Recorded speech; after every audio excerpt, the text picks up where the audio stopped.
राधे राधे दोस्तों, स्वागत है आपका मेरे चैनल दिव्य दिशा पर। आज हम सुनेंगे अहोई अष्टमी की कहानी। तो हम पहली कथा सुनते हैं। एक नगर में एक साहूकारनी रहा करती थी। उसके 7 लड़के थे। एक दिन उसे जाकर कुदाली मारी, त्यों ही से ही के बच्चे कुदाल की चोट से सदा के लिए सो गए।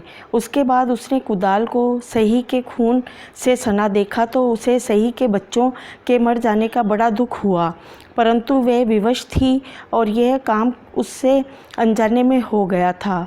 इसके बाद वह बिना मिट्टी के लिए ही खेद करती हुई अपने घर आ गई और उधर जब सही अपने घर में आई तो अपने बच्चों को मरा देखकर नाना प्रकार से विलाप करने लगी और दुराशीष देने लगी कि जिसने मेरे बच्चों को मारा है उसे भी इसी प्रकार का कष्ट होना चाहिए। तत्पश्चात सही के श्राप से सेठानी के 7 लड़के 1 साल के अंदर ही मर गए। इस प्रकार अपने बच्चों को असमय में काल के मुंह में चले जाने पर सेठ सेठानी इतने दुखित हुए कि उन्होंने किसी तीर्थ पर जाकर अपने प्राणों को तज देना उचित समझा। उसके बाद वे घर बार छोड़कर पैदल ही किसी तीर्थ की ओर चल दिए और खाने पीने की ओर कोई ध्यान न देकर जब तक उनमें शक्ति और साहस रहा तब तक वह चलते ही रहे और जब वह पूर्णतया अशक्त हो गए तो अंत में मूर्छित होकर गिर पड़े। उनकी यह दशा देखकर भगवान करुणा सागर ने उनको मृत्यु से बचाने के लिए उनके पापों का अंत चाहा और इस अवसर पर आकाशवाणी हुई कि हे सेठ, तेरी सेठानी ने मिट्टी खोदते समय ध्यान न देकर सही के बच्चों को मार दिया था। इसके कारण तुम्हें अपने बच्चों का दुख देखना पड़ा।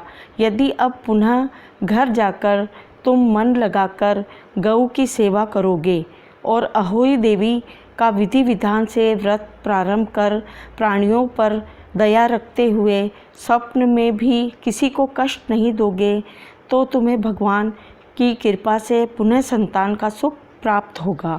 इस प्रकार की आकाशवाणी सुनकर सेठ सेठानी कुछ आकाशवान हो गए और भगवती देवी का स्मरण करते हुए आशावान हो गए। स्मरण करते हुए अपने घर को चले आए। उसके बाद श्रद्धा शक्ति से वे न केवल अहोई माता के व्रत के साथ गौ माता की सेवा करना आरंभ कर दिया, अपितु सब जीवों पर दया भाव रखते हुए क्रोध और द्वेष का परित्याग कर दिया। ऐसा करने के पश्चात भगवान की कृपा से सेठ सेठानी पुनः 7 पुत्र वाले होकर और अगणित पोत्रों के सहित संसार में नाना प्रकार के सुखों को भोगने के पश्चात स्वर्ग को चले गए। बोलो अहोई अष्टमी की जय। अब हम सुनते हैं दूसरी कथा। अहोई माता की दूसरी कथा इस प्रकार है। एक साहूकार था, उसके 7 बेटे थे, 7 बहुएं तथा 1 बेटी थी। दिवाली से पहले कार्तिक बद्धी अष्टमी को 7 बहुएं अपनी इकलौती ननंद के साथ जंगल में खदान में मिट्टी लेने गई। जहाँ से वे मिट्टी खोद रही थी वहीं शाहू सेह की मात थी। मिट्टी खोदते समय ननंद के हाथ सही का बच्चा मर गया। शाहू माता बोली कि अब मैं तेरी कोख बांधूंगी। तब ननंद अपनी 7 भाभियों से बोली कि तुम में से मेरे बदले कोई अपनी कोख बांध लो। सब भाभियों ने अपनी कोख बंधवाने से इनकार कर दिया, परंतु ननंद के बदले छोटी भाभी ने अपनी कोख बांध ली। इसके बाद जब उसके जो लड़का होता तो 7 दिन बाद मर जाता। एक दिन पंडित को बुलाकर पूछा कि क्या बात है, मेरी संतान 7वें दिन क्यों मर जाती है। जब पंडित जी ने कहा कि तुम काली गाय की पूजा किया करो। काली गाय शाहू माता की भाईली है, मतलब कि सहेली है उनकी, तो वह तेरी कोख छोड़ तब तेरा बच्चा जी जाएगा। इसके बाद से वे बहू प्रातःकाल उठकर चुपचाप काली गाय के नीचे सफाई आदि कर जाती गौ माता सोची, आजकल कौन मेरी सेवा कर रहा है, सो आज देखूंगी। गौ माता खूब तड़के उठी तो क्या देखती है कि एक साहूकार के बेटे की बहू उसके नीचे सफाई आदि कर रही है। गौ माता उससे बोली कि किसी चीज़ की इच्छा है जो तू मेरा इतना काम कर रही है। साहूकार की बहू बोली कि शाहू माता तुम्हारी भाईली है और उन्होंने मेरी कोख बांध रखी है, सो मेरी कोख खुलवा दो।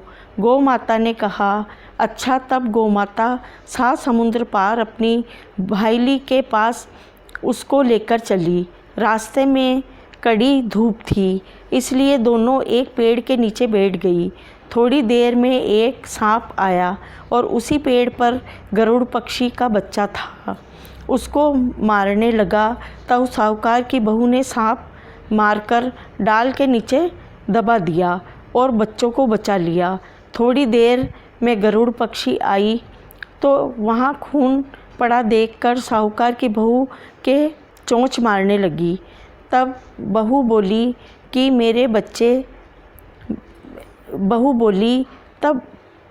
मैंने तेरे बच्चों को मारा नहीं, बल्कि सांप तेरे बच्चों को डसने आया था। मैंने तेरे बच्चों की रक्षा की है। यह सुनकर गरुड़ पक्षी बोली कि मांग तू क्या मांगती है। वह बोली, 7 समुद्र पार शाहू माता रहती है, मुझे तू उसके पास पहुंचा दे। तब गरुड़ पक्षी ने दोनों को अपनी पीठ पर बिठाकर शाहू माता के पास पहुंचा दिया। शाहू माता उन्हें देखकर बोली कि आप बहन बहुत दिनों में आई। फिर कहने लगी कि बहन मेरे सिर में जू पड़ गई है। तब साहूकार की बहू ने सलाई से उसकी जुएं निकाल दी। इस पर शाहू माता प्रसन्न होकर बोली कि तूने मेरे सिर में बहुत सलाई घेरी है, इसलिए तेरे 7 बेटे और 7 बहुएं हों। वह बोली कि मेरे एक भी बेटा नहीं है, 7 बेटे कहाँ होंगे। शाहू माता बोली, क्या बात है। तब वह बोली, मुझे वचन दे दो, बताऊं। शाहू माता बोली, वचन दिया। तब साहूकार की बहू बोली, मेरी कोख तो तुम्हारे पास बंद पड़ी है। यह सुनकर शाहू माता बोली कि तूने मुझे ठग लिया। मैं तेरी कोख खोलती तो नहीं, परंतु अब खोलनी पड़ेगी। जा, तेरे घर तुझे 7 बेटे और 7 बहुएं मिलेगी। तू जाकर उजमन करना, 7 अहोई बनाकर 7 कढ़ाई करना। वह लौटकर घर आई तो वहाँ देखा 7 बेटा 7 बहू बैठी है। वह खुश हो गई, उससे 7 अहोई बनाई, उजमन किए तथा 7 कढ़ाई की। अष्टमी के दिन जेठानियाँ आपस में कहने लगी कि जल्दी जल्दी धो पूजा कर लो, और बच्चों से कहा अपनी चाची के घर जाकर देख आओ कि वह अभी तक रोई क्यों नहीं। बच्चों ने जाकर कहा कि वह कुछ मान रही है, खूब उजमन हो रहा है। यह सुनते ही जेठानियाँ दौड़ी दौड़ी घर आई और जाकर कहने लगी कि तूने कोख कैसे छुड़ाई। वह बोली, तुमने तो कोख बंधाई नहीं, मैंने कोख बंधा ली थी। अब शाहू माता ने कृपा करके मेरी कोख खोल दी है। शाहू माता ने जिस प्रकार बहू की कोख खोली, उसी प्रकार सबकी खोले। जय हो अहोई माता की।